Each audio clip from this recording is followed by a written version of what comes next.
Hello there. What is going on, everyone? We're talking about Star Wars Legion today and Ministravaganza. I am going to be wrapping up all the latest Star Wars Legion news that was dumped during Ministravaganza. We've got some big stuff to talk about. If you didn't have time to sit there and watch through 3 days of all day long streaming to try to get all the information, I'm going to compress that all into this one video and hopefully really help you guys out. Starting off with Battle Forces. I'm jumping right into it. Battle Forces, there are 2 new Battle Forces that were teased. The biggest one is going to be the Wookiee Defenders. But basically we have Wookiee Defenders and then experimental droids. They each are live already. So you can actually get these now. If you go to atomicmassgames.com and you'll see the new website, these are live. They're updated. They're on the website. And they have minor modifications. The experimental droids have some different versions of the Persuader tank and the Magna Guards that you can use, and kind of like, you know, slightly weaker but also slightly better in some ways, that the Magna Guards can, you know, serve as core for purposes of army building, and then the Persuader tank gets a little bit weaker but has Arsenal 3, and so like its point cost kind of stays the same. It was just a way for them to build a battle force with droids. There's a lot of really interesting things in this battle force. And it also has an aspect where a commander can give out like 3 special use abilities to different units throughout each round, and they range from things like increasing their speed, gaining an aim or a dodge token, adding a black and a white die to their attack, or removing suppression tokens. So the experimental droids unit is very interesting, and it's doing a whole lot of interesting things. But at the same time, it's maybe less thematic than anything we've seen specifically. Whereas the Wookiees is very much Episode 3, either all Wookiees or sort of Wookiees as we've seen the joint combined arms fleet of clones and Wookiees sort of working together. So it allows you to kind of build an Episode 3 movie accurate build or army that has some clones and some Kashyyyk supporting things like the infantry support platform. Or you have the option of going all Wookiees. It allows some of the Wookiees to serve as core, which is really cool. It has the special... Well, it serves as core for purposes of army building. They will still be special forces. And also, the first time a Wookiee trooper is defeated, each round, that unit may make a speed 1 move. So they kind of charge in a little bit more. This one is very, very cool. Doesn't offer any new command cards, but does have a modified version of the Radanasp Fluttercraft that is a little more expensive, but has an attack run ability that allows it to adjust its speed. So kind of giving you maybe easier chance to do those overrun attacks. So that one's pretty cool. We also got a big preview of the Geonosian Warriors. We're going to talk all about these. Little admin stuff right in the middle before we go too far. We're doing a big giveaway right now for Halloween. It's running all the way through Halloween. It's for a $100 Amazon gift card giveaway. You just have to be a subscriber and leave a comment on this or one of my videos. It's as simple as that. So make sure you're, and like the video, share the video, join our Discord. All that other stuff is all in the video description below. All right, so Geonosian Warriors. They are different than I think what a lot of people expected. Different than what I expected, because I thought they were going to be just like Ewoks, how they would be mercs that could work with the Separatists and would have a battle force and all of that. We got nothing about a battle force for Geonosian Warriors. I could have sworn they said this was going to be a battle force, and maybe it will be. Maybe it will be someday, but the focus is on the Geonosian Warriors, the Separatist unit. They are an actual full-blown Separatist unit. They're a Separatist core unit, which means since they're not mercs, they can be one of your 3 core. Now, that will, of course, increase the cost of doing business, since those B1 battle droids are awfully cheap. But at the same time, these guys are organics. They're not going to suffer from AI, and they're actually really good. They're a core unit. So as far as heavies go, we got to look at some of the extra. We have our personnel, 11 points for the personnel, 25 for the Sonic Cannon, who's got Impact 1 and Scatter, which is cool. 25. You get 1 of each die. Range 2 cannon. Not too bad. And then we got the Force Pike Warrior, which is a 15 point, a little bit cheaper. Just has that melee weapon and suppressive. So you've got a little bit of suppression on melee, but it also says when you're going to perform a move, before you lay down the the tool, you can flip this card. And it's important to say before you lay down the tool, because before you actually move, on the other side, we do know that it's an overrun attack on the other side of the Force Pike Warrior. To look at the actual design of the minis themselves, there are the unit card for the Geonosian Warriors. It is a 45-point core, so a little more expensive than your B1 battle droids. You're getting 4 in there. They're 1 health, 1 courage, white defense die. They do have surge for defense, so at first glance, they're looking a little bit like Rebel Troopers, but they get a whole lot of extra stuff. They don't have a whole lot of extra upgrades, though, right? You can take a heavy and a personnel, but they don't have any comms or equipment or any ways to make them better. Guess what? They're not going to need it. They're awesome. They have the sonic blasters. They're shooting range 2, and they have a black and a white die per mini, which means they can get up to a lot of minis, or a lot of minis rolling dice if you give them a heavy and a personnel, which you certainly may want to do. However, we're not done there. They have scale. They have jump 3 as a free action. So, hey, who cares about that range 2 not being, as long as range 3 or higher like some other units have? They get a free move, and it's a jump 3 move. They got death from above. So if they're above you shooting down, you're not going to, but you're still huddled up on that, on that barricade. It's not going to really help you because they're kind of shooting, like buzzing around, shooting straight down at you. So that's nasty. And then they have weighed down, which is a little bit of a negative. It just says that if they have a claimed objective token, they can't use jump. So they're not as fast. They're not going to be able to get objectives and then, get away super, super quick. So they're not really about claiming the objective as much as they are trying to kill those who would dare to claim the objective. Honestly, the fact that they're not mercs and then all of these new abilities and the free move, I think they're going to be really good. And I wasn't actually planning on playing Geonosian Warriors, and now I'm like, well, goodness gracious me, I might just have to. They look phenomenally good. Maybe too good.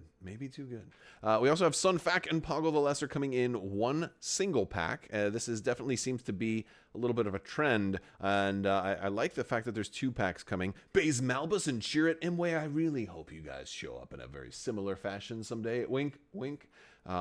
Sunfact and Poggle the Lesser, also separatists.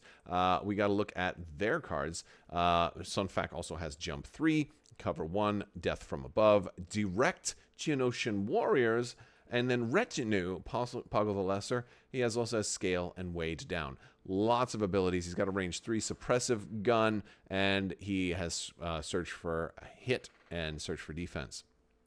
5 health, 2 courage. White defense die on this guy, though. So he can be killed, but he looks cool. He's an operative. Poggle the Lesser is a commander. Now, this totally works because it's not a battle force and they're not mercs. You actually have room for this operative here. It's very cool. Works out really well. You don't have to be like, well, I need multiple commanders for the battle force. No, you don't.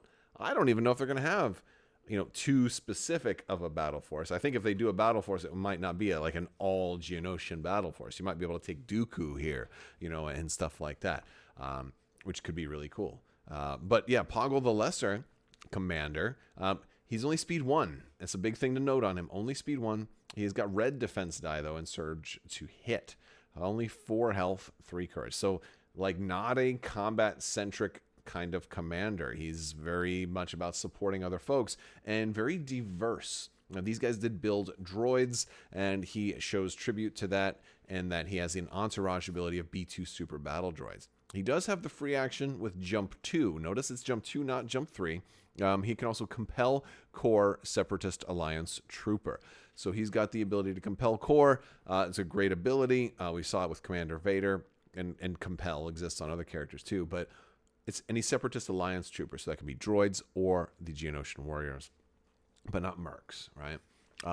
Override 2, which is nice, and he also has Weighed Down. He's got a range 3 attack on him. So he's there primarily to support. Now, he does have, comms and upgrades, so does Sunfact, and equipment and command on Poggle the Lesser and all of that stuff. So he's got some things going on for him. We got command cards also. So this is where we get into like some of the real good meat and potatoes, because with like, all right, so Sunfact has Brutal Enforcer. It's a 1 pip. It's just him. But he's letting up to 2 other friendly Geonosian warriors with that at a range 2 of him do a free jump 3, and he gains agile and demoralize this round. And that's after the issue orders step. So you're playing a 1 pip that also lets you move 2 of your troopers, which is really cool. Now, they can't have a claimed objective because then they're not going to be able to use that free jump, right? So it's more like to get into position or maybe to get away from danger before you claim an objective.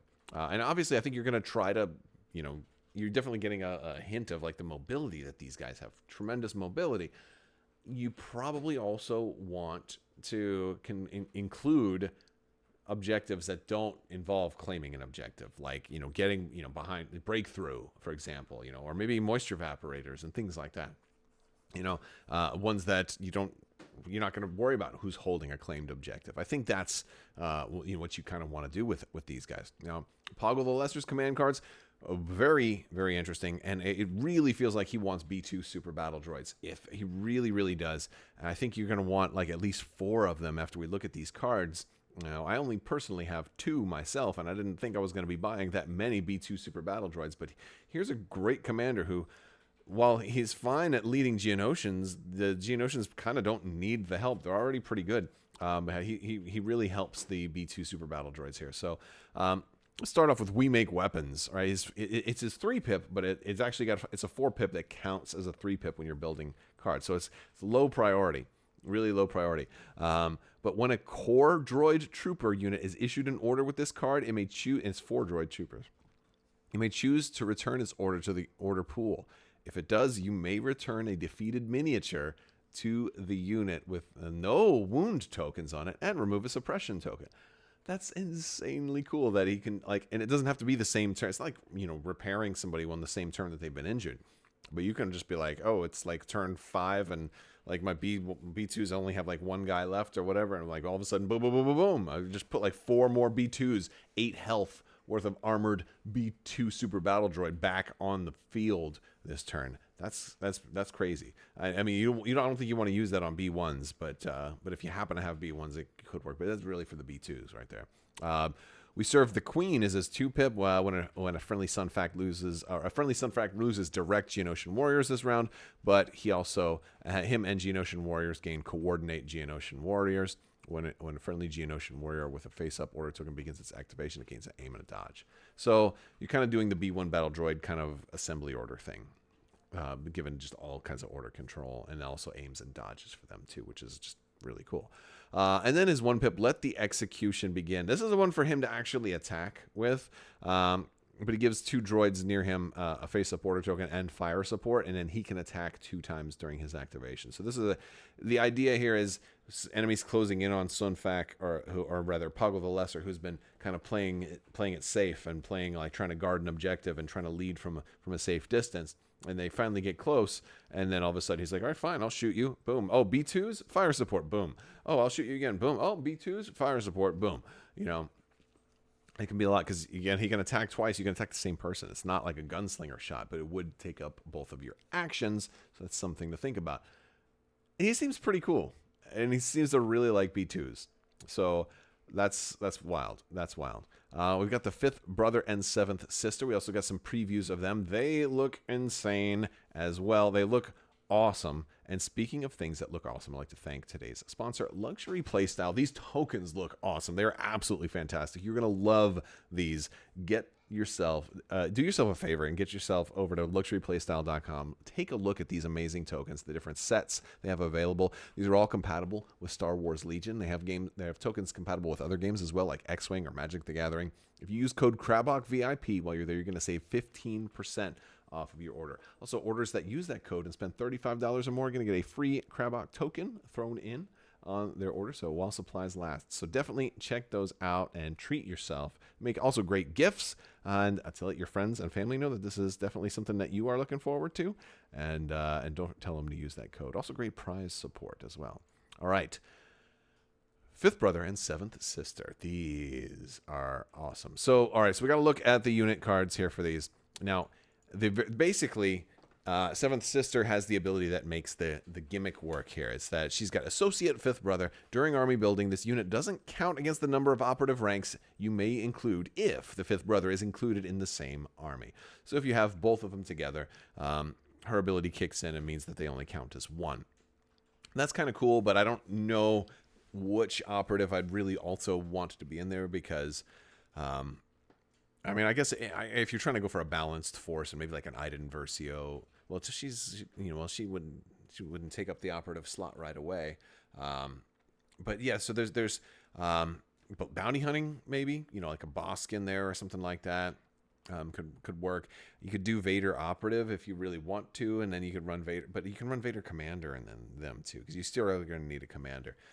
So it's tough to figure out exactly, because I think for 200 points plus I already need a commander. I mean, I think I'm not running another expensive operative anyway, but but I'm sure there's a list out there to kind of exploit what they're doing, because they definitely want to get in close to you. So I'll start off with Fifth Brother first. He kind of reminds me of like a Chewbacca type character. Now he's a very large character, and his mini looks very, very large as well. He's 105 points. He has Dauntless, Block, Enrage 2, and Immune to Pierce. Now, notice Block instead of a Deflect. So they're not quite as good as Jedi and Sith, which I think is cool. Nothing wrong with that, right? Nothing wrong with that at all. Now, Dauntless is good too, but again, hopefully you got a commander with a high enough courage value close by, which makes them great to pair with Vader Commander or Palpatine. Or I guess a Courage 3 commander is not bad to pair them with as well.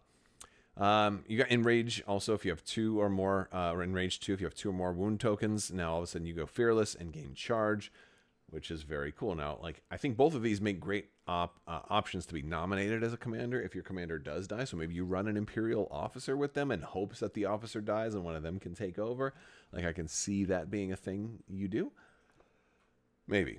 They have the Throne lightsaber. Now, notice they don't have Master of the Force, but the command cards will give them ways to recover. So you can still do like a Force push or something like that if you want. But they only have 1 Force ability each. So you have to be very careful. But they do have the Throne spinning lightsaber. They both do Impact 2, Pierce 1, 3 black dice. They both have Surge to hit. Fifth Brother has 6 health, red defense, of course, 2 courage. Spinning lightsaber, they both have. It's going to be 5 black dice, Impact 2, Pierce 1. But the Fifth Brother has Ram 2 on there, which is so cool. He's going to have, especially if he's wounded, he's going to be getting, a move, and an attack for charge. He's going to have probably all crits, right? He's going to have so many crits. He's really good. He's really good. Not that many dice, but he's really good. You want to shoot him though. Like I think that's the way you kind of have to shoot him. He doesn't have deflect, right?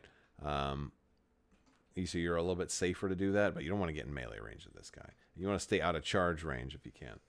Seventh Sister does have jump 1. She's a little bit more, she's a little more nimble and agile. Of course, Associate Fifth Brother. She's got Block, Charge, Disciplined 1. That was an extra one. Also Immune to Pierce.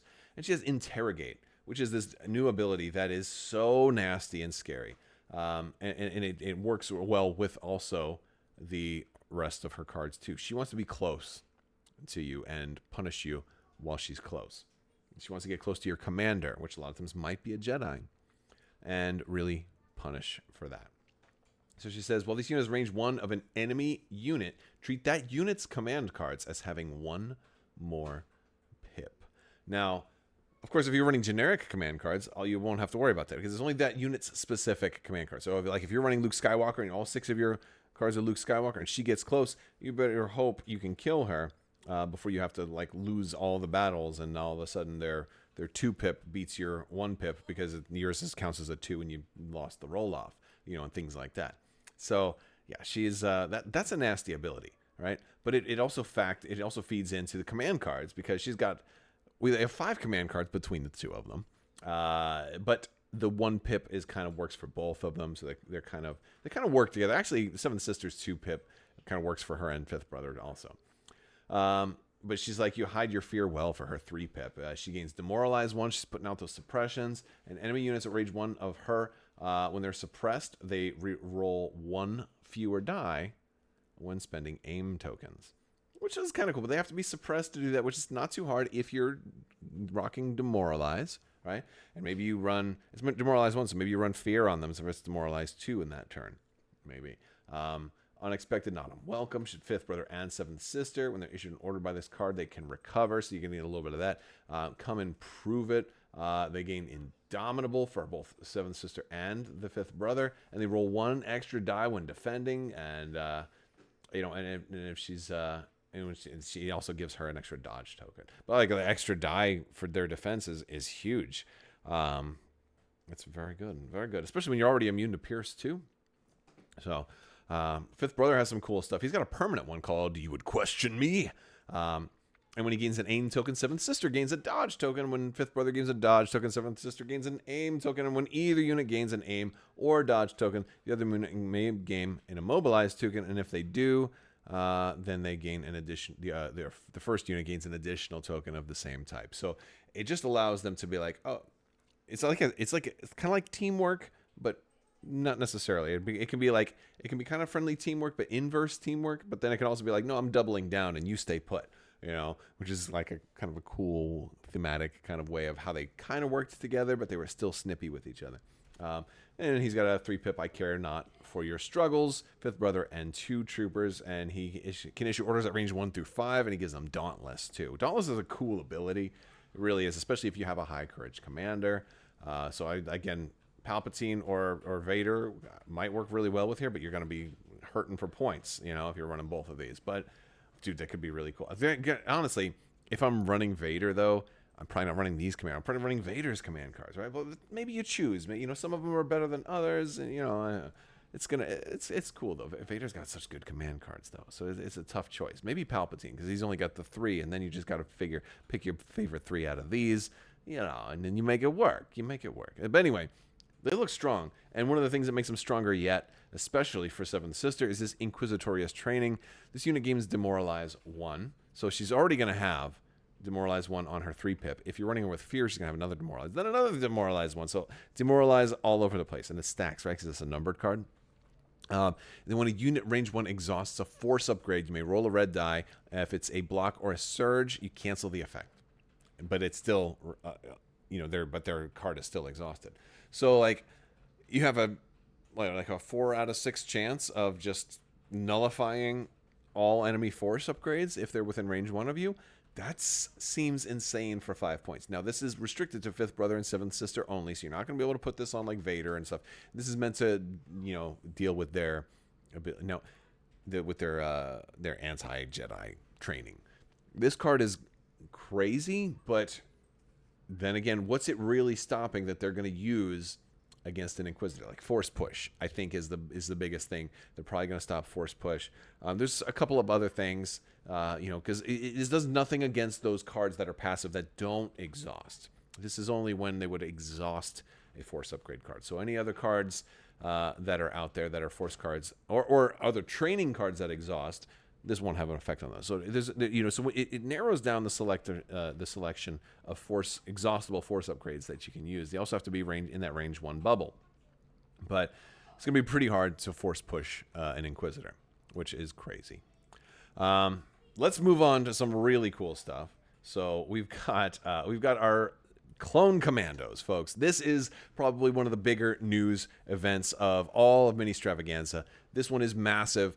We don't have a whole lot of information on them, but Clone Commandos are coming. They are going to be able to be equipped in various different ways. They were talking about how you can give your different Clone Commandos different weapons each and do all kinds of crazy stuff. Cannot wait to get more information from this, but one of the things we do know is Delta Squad. If you played that awesome game, the Republic Commando, they are also coming, and it sounded like they said they were going to be in the same box as well. So I'm guessing you're probably going to want multiple boxes of Clone Commandos, because you're probably going to want like a vanilla version and then also your Delta version as well. And I'm guessing you can probably build them out multiple different ways. And frankly, they're freaking Clone Commandos. Of course, you're going to want more than one, right? Probably. I can't wait to see more about these. Cannot wait to see more. Ranged troopers were also previewed during Ministravaganza. These are, if you're not familiar with what these are Imperial troops. These are from Solo, a Star Wars story. They were on the train heist. They kind of are in mountainous, high altitudes, kind of snowy mountain regions. They had like magnetic boots and stuff like that to keep them steady on the train as it was moving. But this was in the Painting the Empire's Elite live stream, and they were referred to as being elite, which has a lot of people wondering if they're special forces or if they're core, because it looks like a core unit. It looks like, hey, I've got my 4 basic dudes, I've got my extra trooper for the personnel slot, and then I've got 2 heavy weapons there. That's the classic recipe for a core unit. However, it wasn't confirmed that they're core. So we really don't know for sure. It could be something that they just, they may still be elite, but also core, like the Rebel veterans, for example. You could consider them elite, and they happen to be core. But this could also mean that they're elite, and that means that they're a more of an expensive core. They could be something like a 60-point core or something like that, or a 70 or an 80-point core. We don't really know. Or maybe they're a unit that's going to be consuming both a core and special forces, rank or something like that. My point is we don't know, but there's a lot of speculation, especially with Geonosians getting a new core unit. It seems like these certainly look like a new core unit for the Empire, and we also learned that there are other core units coming as well, which kind of leads to the thought that they might actually be core, but with some kind of special caveat. They also painted these on stream. This happened earlier in Ministravaganza, and this was our kind of our surprise into, hey, look what's coming. And and there was a lot of talk about painting that miniature, and they do look very, very good. And for all you crab droid lovers, now this is a little bit farther out. They don't have a miniature to show yet, but the crab droid, the LM432 crab droid, is coming. Now, there are a lot of different versions of this shown in like episode 3. I had to go back and rewatch episode 3 to see the crab droid scenes again, as was suggested by many folks. And they are very cool, very, very cool. But yes, this is coming. They're doing with the 4-legged variety for what will be coming to Star Wars Legion. We don't have a whole lot of information on it other than it is a real thing and it's really coming. And a lot of people's hype level is going to be quite high. So it looks super, super cool.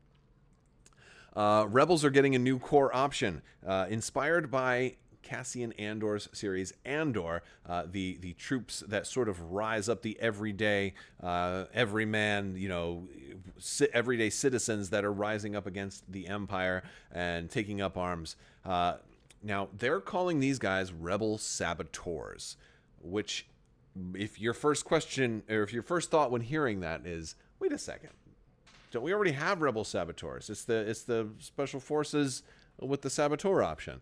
Yeah, we already have a Rebel Saboteur. It already exists in the game, so it's strange to me that they're calling them Rebel Saboteurs, but that's what they're going with for right now. Personally, I kind of hope there's still time to change the name, because I think there's a lot of other things they could call them. Insurgents, freedom fighters, citizens, curmudgeons, rabble rousers, partisans. Well, no, those would be Saw Gerrera's folks, but yeah, I feel like there's a whole lot of different words they could use to describe these guys outside of saboteurs. But as of right now, it's Rebel Saboteurs. But I love the different alien heads. They're talking about having some head options for these as well. So it sounds really, really cool. Now, I want to move on to the biggest announcement, and also what they didn't talk about, because we also know the Bad Batch is coming. They didn't talk about the Bad Batch.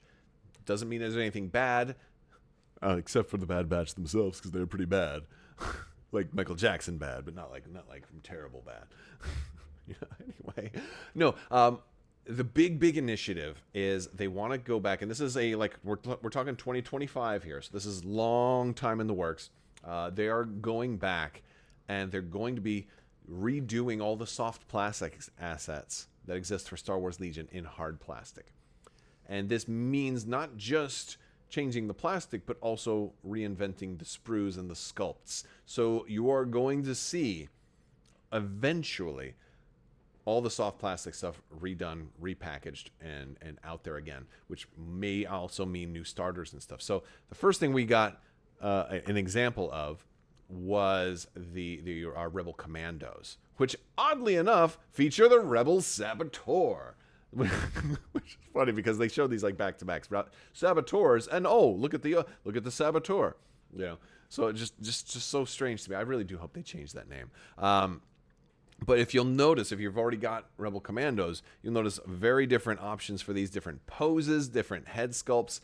These are going to be really, really cool. I'm loving the Twi'lek options there too, which is awesome. And this was stuff from like Wave 3 of Legion too. So again, they're going to be hitting a lot of it. There's a lot of mostly Rebel and Empire units that were done in soft plastic that are going to get touched by this again and re-released.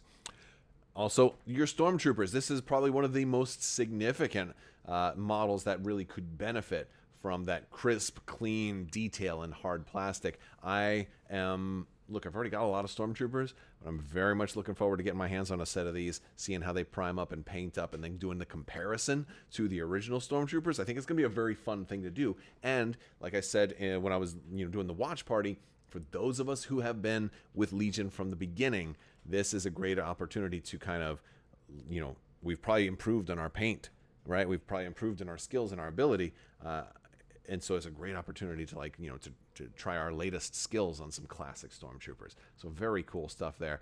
They also showed us an updated Leia and an updated Luke. I think I don't know if the Luke really needed the update, but I mean, he's going to be getting it anyway. But the Leia is definitely much needed, since the version of Leia we got was kind of in between, Hoth and Endor. This one's very clearly Endor. And of course, Darth Vader himself. And again, all of that will be redone in hard plastic. Darth Vader looks awesome there. This is just a render. This isn't the final mold or anything like that. But I like the separations of the cape, giving you enough room to get in there. But see the detail, all of the ridges and the cloth goods, and then the armor plating. It looks good. We have a lot of different versions of Vader out there already, but there's always room for one more. So that kind of wraps up all of the big news for Star Wars Legion. Hopefully, I covered everything in as close to a half an hour as I could. Obviously, I couldn't keep some of my own little excitement and speculation out of it, but hopefully I saved you some time instead of having to watch the entire Ministravaganza stream all over again. Of course, if you want to, all of their stuff is going to be available on demand, or you can go back and watch my watch parties and catch some of my initial hot takes as well with it. Hopefully you guys enjoy what you saw. Let me know if I did well enough for you, and make sure you enter those giveaways and stay tuned. And if you're interested in supporting the channel and getting your name in the credits like these other awesome patrons here, you can check out the links in the description below, including the Patreon link. These folks are awesome and help make the channel keep going. And thank you guys so much. May the Force be with you. Live long and prosper. Be excellent to each other. And party on, dudes.